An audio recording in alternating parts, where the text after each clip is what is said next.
Good evening all, welcome to sports on a Friday evening. I'm Ramiko Knowles. Topping sports, the Nemar Athletic Track Club getting the youngsters prepared for the upcoming athletic season. Head coach and president Jarrell Forbes also sharing his goals for the club in this new year.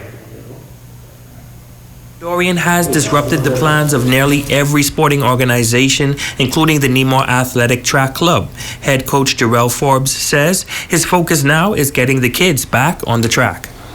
We lost a lot of kids. A lot of kids were displaced and they're living in the U.S. So once we already started to have kids come back, but we have a few that's still there. Some of our key kids, Carl Forston, Michaela Lewis, we really wanted them back. But it's going to be a while before things get back to normal for their families. Although his athletes are displaced, he remains optimistic and says 2020 is going to be one of their most successful years. We got so much talented kids. We have so many great coaches.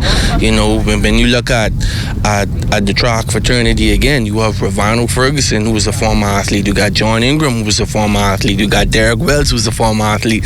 And all of these guys are producing great athletes.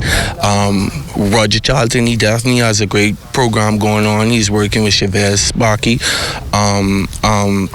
There's so many different coaches that know what they're doing. So I feel like 2020 is definitely going to be that year where you see these coaches produce athletes that are going to peak beyond their time and keep working, and you're going to see some amazing times drop. The former track athlete and coach says one of his main goals for this year is to get one of his junior athletes to meet the Carifta qualifying time in the 400 meters. In addition, he says he would like to play a part in producing a junior athlete that can assist Shawnee Miller-Weibo in the women's 4x400 meters. We have a lot of kids that can probably drop a 52, 53 if we come together and work together. You know, it has to be a collaborative effort.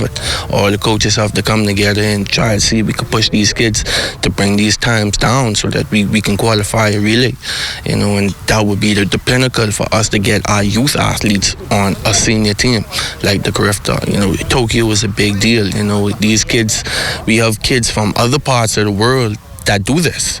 You know, so we're looking to do something like that here, right here in Grand Mama. Switching gears now, new year, new Kings. Buddy Hield and Sacktown snapped their 8-game losing skid last evening, upsetting Memphis Grizzlies 128-123. The Kings were booed in their hometown during the second quarter, but those boos turned to cheers as they stormed back from a 20-point deficit for a win they desperately needed. Hield scoring in double digits to finish the game with 26 points. He was 7 for 17 from the field goal range, 5 for 9 from the three-point arc, and 5 for 6 from free throw. He also had 7 boards to go along with 2 assists. Hopeful to spark a win streak, the Kings will return to action tomorrow to face the New Orleans Pelicans.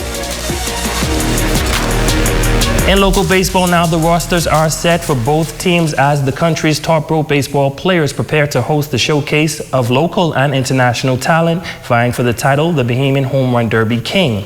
The third edition of the Don't Blink Charles Johnson Foundation Home Run Derby takes place tomorrow afternoon in the nation's capital, featuring approximately 30 participants. And that is your check on sports. Thank you so much for tuning in. I'm Ramiko Knowles. Until next time, enjoy your weekend.